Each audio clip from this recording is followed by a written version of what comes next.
மும்பையில் பிரபல பாலிவுட் நடிகராக இருக்கக்கூடிய திலீப் குமார் உடல்நலக்குறைவால் இன்னைக்கு அதிகாலை காலமாயிருக்காரு. அவருக்கு வயசு 98. பாலிவுட் திரையுலகத்தில் தலை சிறந்த நடிகரில் ஒருத்தர் இருக்கக்கூடியவர் தான் திலீப் குமார். 1944 வருஷம் நடிகராக தன்னோட திரைப்படத்தை ஆரம்பிச்சிருக்கூடிய இவர் 1998 வருஷம் வரைக்கும் சினிமாவில் நடிச்சிருக்காரு. 1994 வருஷம் தாதா சாஹேப் பால்கே விருதை வாங்கின திலீப் குமார் மத்திய அரசோட பத்மஸ்ரீ, பத்மபூஷன், பத்ம விபூஷன் சொல்லி எல்லா விதமான உயர்ந்த விருதுகளையும் வாங்கியிருக்காரு. அதே மாதிரி சிறந்த நடிகருக்கான ஃபிலிம்ஃபேர் விருதுகளையும் அவர் வாங்கியிருக்காரு. இதுக்கிடையில் வயது மூப்பு காரணமாக அப்பப்போ உடல்நலக்குறைவால் பாதிக்கப்பட்டு சிகிச்சை எடுத்து வந்திருக்காரு திலீப் குமார். கடந்த மாதம் அவருக்கு ஏற்பட்ட மூச்சுத்திணறல் காரணமாக மும்பையில் இருக்கக்கூடிய ஒரு தனியார் மருத்துவமனை அனுமதிக்கப்பட்டு சிகிச்சை அளிக்கப்பட்டு வந்திருக்குது. தொடர்ந்து மருத்துவர்கள் சிகிச்சை அளித்து வந்தப்பையும் வயது மூப்பு காரணமாக மருத்துவத்தை அவரோட உடல்நிலை ஏற்க நிலையில் இல்லை. இருந்தாலும் தொடர்ச்சியாக சிகிச்சை கொடுத்து வந்துட்டு இருந்தாங்க. இந்த சூழலில் இன்னைக்கு அதிகாலை திலீப் குமாரோட உயிர் மும்பையில் இருக்கக்கூடிய அந்த தனியார் மருத்துவமனையில் பிரிஞ்சிருக்குது. இதையடுத்து திலீப் குமாரோட நினைவு போற்றும் வகையில் அவர் நடித்த திரைப்பட காட்சிகளை சமூக வலைதளங்களில் பகிர்ந்து வந்துட்டு இருக்காங்க அவங்களோட ரசிகர்கள்.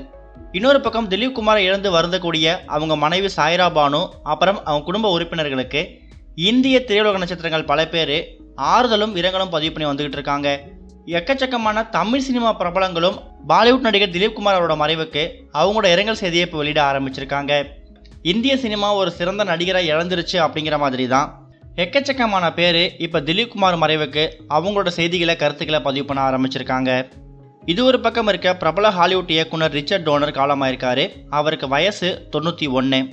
ரிச்சர்ட் டோனர் 1961 வருஷம் X-15 அப்படிங்கிற படத்து மூலயமா தான் இயக்குனர் அறிமுகமாயிருக்காரு. அதுக்கப்புறம் தி ஓமன் அப்படிங்கிற படத்தையும் இயக்கியிருக்காரு. இந்த ஒரு படம் தான் அவருக்கான முத்திரையை பதிக்கிறதுக்காகவும் சர்வதேச அளவில் கவனம் வாங்கிறதுக்கும் ஒரு முக்கியமான காரணமாக இருந்திருக்குது. 1978 வருஷம் சூப்பர்மேன் படத்தை இயக்குனப்ப உலக புகழ் பெற்றிருக்காரு இந்த ரிச்சர்ட் டோனர். ரிச்சர்ட் டோனர் எக்கச்சக்கமான விருதுகளை வாங்கியிருக்காரு.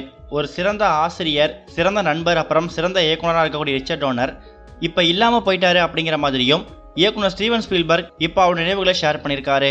ரிச்சர்ட் டோனரோட மறைவுக்கு சர்வதேச அளவில் திரைப்பிரபலங்கள் பல பேர் இப்போ அவங்களோட இரங்கல் செய்தியை வெளியிட ஆரம்பிச்சிருக்காங்க.